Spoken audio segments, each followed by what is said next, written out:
बुलेटिनच्या सुरुवातीलाच बातमी अर्थातच अशोक खरात संदर्भातली. अशोक खरातचा पाय आणखी खोलात जाण्याची शक्यता आहे, कारण खरात प्रकरणात ईडी आता ऍक्शन मोडवर आली आहे. ईडीनं नाशिक, पुणे आणि शिर्डीतही छापेमारी केली आहे. तृप्तबाला निवासस्थानी मिरगाव मधल्या ब्रह्मसदन फार्म हाऊसवर ईडीनं छापे टाकलेत. अधिक माहिती घेऊयात आमचे प्रतिनिधी प्रांजल कुलकर्णी यांच्याकडून. प्रांजल, ईडीने आतापर्यंत काय कारवाई केली आहे? या छाप्यामधनं काय काय समोर आलेलं आहे?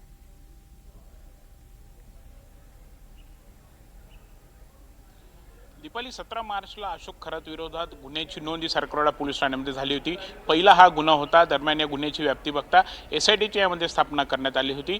दरम्यान एसआयटीचा संपूर्ण तपास सुरू असतानाच यामध्ये आर्थिक व्यवहार हे खरं तर मोठ्या प्रमाणावरती होते. यासोबतच त्यांनी कुठे कुठे माया जमवलेली आहेत. खरं तर अनेक ठिकाणी म्हणजे मनी लॉन्ड्रिंग देखील झाल्याचा संशय होता. ब्लॅकचा मनी हा व्हाईट करण्यात आला आहे असं देखील बोललं जात होतं. आणि याच सर्व पार्श्वभूमीवरती ईडीची खरं तर ईडी मार्फत तपासणी केली जाईल असं गृहमंत्री देवेंद्र फडणवीस यांनी नाशिकमध्ये सांगितलं होतं. आणि त्यानंतर आपण बघितलं तर ईडीच्या मार्फत मनी लॉन्ड्रिंगचा पहिला गुन्हा दाखल करण्यात आला आणि आता छापेमारी देखील सुरू करण्यात आलेली आहेत. काल देखील ईडी मार्फत अनेक ठिकाणी जागांची पाहणी करण्यात आलेली होती. कागदपत्रांची खरं तर पडताळणीही करण्यात आली होती. आणि आज जर बघितलं तर आज सकाळी 7 वाजेपासून अशोक खरातशी संबंधित 11 ठिकाणी छापेमारी ही करण्यात आलेली आहे. त्यामध्ये नाशिकमधील 5 ठिकाणं आहे. यामध्ये त्याचं जे तृप्तबाला निवासस्थान आहे यासोबत त्याचं ओकस कार्यालय असेल, यासोबतच इतर ठिकाणी त्याची कार्यालय असतील, इथे छापेमारी झालेली आहे. त्यासोबतच शिर्डीमधील 3 तर पुण्यामध्ये देखील 3 ठिकाणी छापा हा टाकण्यात आलेला आहे.